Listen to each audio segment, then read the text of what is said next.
Bonsoir, voici l'analyse technique du CAC 40 pour le 29 janvier.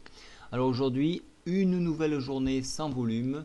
On s'est échangé sur environ une volatilité de 15-16 points environ. Donc très difficile de trader. Donc on a fait en volume 2,2 pour information. Le calendrier de demain.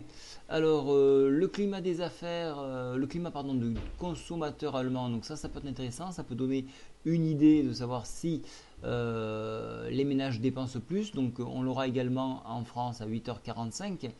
Donc déjà on aura une bonne note avant d'attaquer donc la séance parisienne. On jettera un œil sur les émissions de boîtes à 6 mois, encore que en Italie.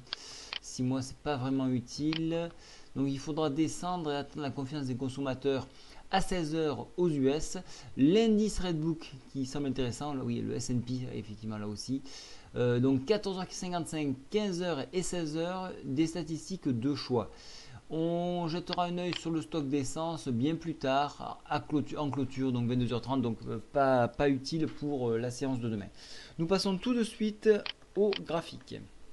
Alors comme on peut le voir aujourd'hui, nous avons la Bollinger qui s'est contractée fortement. Cette Bollinger qui se contracte est tout simplement due au manque de volume d'aujourd'hui.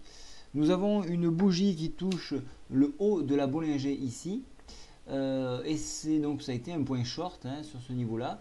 Donc on a touché ici la Bollinger, on l'a touché ici, on l'a touché ici.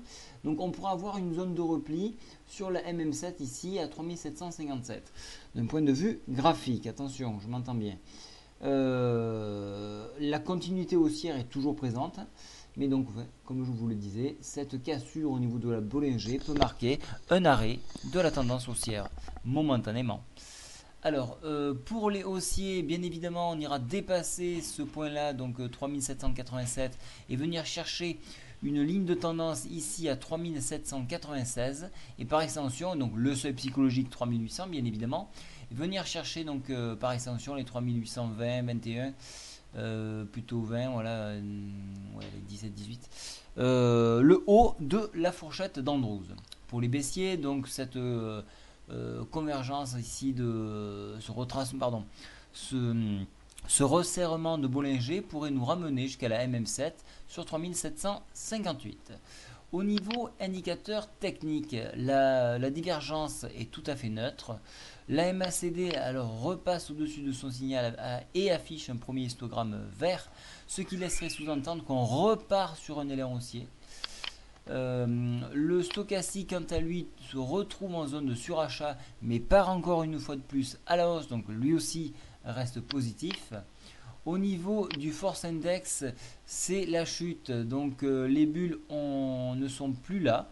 On est dans un stade végétatif souvent caractérisé par une consolidation, donc nous sommes plutôt en phase de consolidation. Donc attention plutôt à la journée de demain après cette phase de consolidation.